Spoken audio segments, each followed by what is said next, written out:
ওং নমঃ শিবায়, ওং নমঃ শিবায়। বন্ধুরা, আজ সোমবার, অনেকেই হয়তো আজকে শ্রাবণ সোমবারের ব্রত পালন করছেন। বন্ধুরা, যদি আপনি শ্রাবণ সোমবারের ব্রত রেখে থাকেন এবং শিব পূজা সম্পূর্ণ করার পর আর আজকের দিনে শিব ব্রত কথাটি শ্রবণ করতে হয়, না হলে শিবের পূজা অসম্পূর্ণ থেকে যায়। বন্ধুরা, এই ব্রত কথার মাধ্যমে আপনি পরিষ্কারভাবে জানতে সক্ষম হবে যে আজকের দিনে শিব পূজা করলে আসলে কি হয়। তাই শিব পূজার পূর্বে এই ব্রত কথাটি অবশ্যই শ্রবণ করুন এবং ভগবান শিবের পুজো সম্পূর্ণ হয়ে যাওয়ার পর আরও একবার এই ব্রত কথাটি শ্রবণ করুন। বন্ধুরা, আমি আশা করছি আপনাদের এই ব্রত কথাটি ভালো লাগবে। তাই বন্ধুরা, এই ব্রত কথাটি শুরু করছি। তার আগে আপনাদের বলি, আপনারা মনের ভক্তি রেখে, শ্রদ্ধা রেখে কমেন্ট বক্সে ওং নমঃ শিবায় লিখে কমেন্ট অবশ্যই করবেন। এতে বাবা মহাদেবের আশীর্বাদ সদা সর্বদাই আপনার উপরে থাকবে এবং তার সাথে সাথে আপনার বিশেষ কিছু মনস্কামনা পূর্ণ হবে বাবা মহাদেবের আশীর্বাদে। বন্ধুরা, শুরু করছি দেবাদিদেব মহাদেবের শ্রাবণ সোমবারের শিব ব্রত কথা। ওং নমঃ শিবায়, ওং নমঃ শিবায়, ওং নমঃ শিবায়। পুরাকালে অমরপুর নামে একটি নগরে একটি ধনী ব্যবসায়ী বসবাস করতেন। দূর দূরান্তে তার নাম, যশ, ব্যবসা ছড়িয়ে পড়েছিল।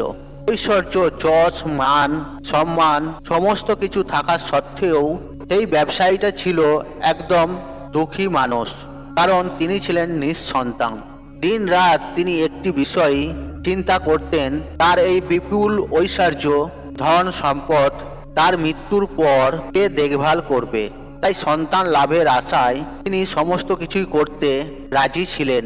আর তিনি একদিন জানতে পারলেন, শ্রাবণ মাসের সোমবার দিন যদি ভক্তি ও নিষ্ঠা সহকারে দেবাদিদেব মহাদেবের আরাধনা করা হয়, তাহলে ভোলানাথ শিব ভক্তের সকল মনোকামনা পূরণ করেন। যথাবিধি মেনে সন্ধ্যেবেলায় তিনি শ্রাবণ মাসের সোমবার দিন ভগবান শিবের অত্যন্ত নিষ্ঠা ও ভক্তি সহকারে পুজো করলেন। একবার নয়, শ্রাবণ মাসে প্রত্যেক সোমবার দিন তিনি বাবার পূজায় নিজেকে নিয়োজিত করলেন। ব্যবসায়ীটি নিষ্ঠা ও ভক্তি দেখে শিব জয়া পার্বতী শিবজিকে বললেন, হে পান্নাথ, এই ব্যবসায়ী আপনার একজন সত্যিকারের ভক্ত। শ্রাবণ মাসের প্রত্যেকটি সোমবার দিন সে যথা বিধি মেনে আপনার পুজো করছে। তাই এই ব্যবসায়ীর মনোকামনা আপনার অবশ্যই পূরণ করা প্রয়োজন। ভগবান শিব দেবী পার্বতী কথা শুনে প্রথমে সামান্য হাসলেন, তারপর বললেন, হে পার্বতী, এই সংসারে সমস্ত ব্যক্তিকেই নিজের কর্ম অনুসারে ফল প্রদান করা হয়ে থাকে। মানুষ যেমন কর্ম করবে ঠিক তেমনই তার ফল পাবে। ভগবান শিবের এই কথা শোনার পরেও পার্বতীজি অত্যন্ত আগ্রহসহ হয়ে বললেন, আপনাকে কিন্তু আপনার এই ভক্তের অবশ্যই মনোকামনা পূরণ করতে হবে, কারণ আপনার এই ভক্ত অন্য 5 জনের থেকে অনেকটাই আলাদা। শ্রাবণ মাসের প্রত্যেকটা সোমবার দিন সে যথাবিধি মেনে আপনার পুজো করছে। আপনার পুজো সম্পূর্ণ করার পরই সে ভোজন গ্রহণ করছে। আপনাকে এই ব্যক্তির সন্তান প্রাপ্তির মনোকামনা অবশ্যই পূরণ করতে হবে। দেবী পার্বতীর এতই আগ্রহ ও অনুরোধ দেখে ভগবান শিবজি না করতে পারলেন না। তিনি বললেন, ঠিক আছে, আমি এই ব্যবসায়ীটিকে সন্তান প্রাপ্তির বরদান করছি, কিন্তু তার এই সন্তান 16 বছরের অধিক জীবিত থাকবে না। শ্রাবণ মাসের শেষ সোমবার ব্রত শেষ হওয়ার পর সেই ব্যবসায়ীটি সেই রাত্রে ভগবান শিবের স্বপ্নে দর্শন করলেন। স্বপ্নে ভগবান শিবজি তাকে পরিষ্কার করে জানালেন, তাকে পুত্র সন্তানের বরদান তিনি করছেন, তবে তার এই পুত্র 16 বৎসর পর্যন্ত কেবল জীবিত থাকবে। ভগবান শিবের কাছ থেকে এই বরদান পেয়ে ব্যবসায়ী খুশি তো হলেন, তবে পুত্র যেহেতু অল্পায় নিয়ে জন্মগ্রহণ করবে তার জন্য চিন্তিত হলেন। বেশ কয়েক মাস পর তার একটি ফুটফুটে সুন্দর পুত্র সন্তান জন্ম নিল। ব্যবসায়ীটির ঘর খুশিতে ভরে গেল। যথেষ্ট ধুমধামের সঙ্গেই এর জন্য উৎসবের আয়োজন করা হলো। কিন্তু ব্যবসায়ীটি খুব একটা খুশি ছিলেন না, কারণ তার এই পুত্র যে অল্পায়ু হিসেবে জন্মগ্রহণ করেছেন তিনি এতদিন পর্যন্ত রহস্যই রেখেছেন। ঘটনার চক্করে সেই পুত্র সন্তানের নামকরণ করা হলো অমর নামে। ছোটবেলা থেকেই তাকে দান ধ্যান ত্বক এবং পুজো অর্চনা শেখানো হলো। আর ব্যবসায়ীটি প্রত্যেক বছর শ্রাবণ মাসের সোমবারের ব্রত সঙ্গে সঙ্গে পুরো সোমবার ব্রত রাখতে শুরু করলেন।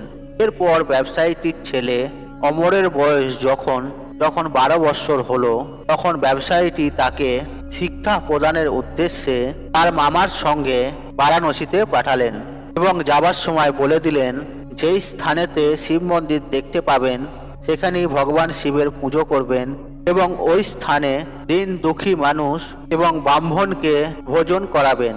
এইভাবে মামা ভাগ্নে বারাণসীতে যাওয়ার পথে একটি নগরে প্রবেশ করলো। যেদিন প্রবেশ করলো সেই দিন সেই নগরের রাজার মেয়ের বিয়ে।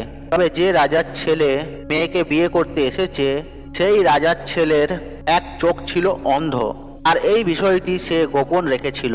পথের মধ্যে সেই ব্যবসায়ীটির সুন্দর ছেলেটিকে দেখতে পেয়ে সেই রাজার এক কুবুদ্ধি জাগ্রত হলো। তার এই অন্ধ ছেলেটির পরিবর্তে সে এই ব্যবসায়ীটির ছেলেটিকে নিজের ছেলে হিসেবে পরিচয় দেবে। তারপর বিবাহ শেষ হয়ে গেলে এই ব্যবসায়ীটির ছেলেটিকে তাড়িয়ে দিয়ে এই রাজ্যের রাজার মেয়েটিকে নিজের রাজ্যে নিয়ে যাবে। পানের ভয়ে ব্যবসায়ীটির ছেলেটি সেই সময় মুখে কিছু না বললেও বিবাহের পর রাজকুমারীর শাড়ির আঁচলে সুযোগ বুঝে লিখে দিয়ে যায় যে তোমার সঙ্গে তো আমার বিবাহ হলো, কিন্তু বিয়ের পর যে রাজকুমারের সঙ্গে তোমাকে নিয়ে যাওয়া হবে সেই রাজকুমারের আসলে এক চোখ অন্ধ। আমি তো বারাণসীতে শিক্ষা গ্রহণ করতে যাচ্ছি।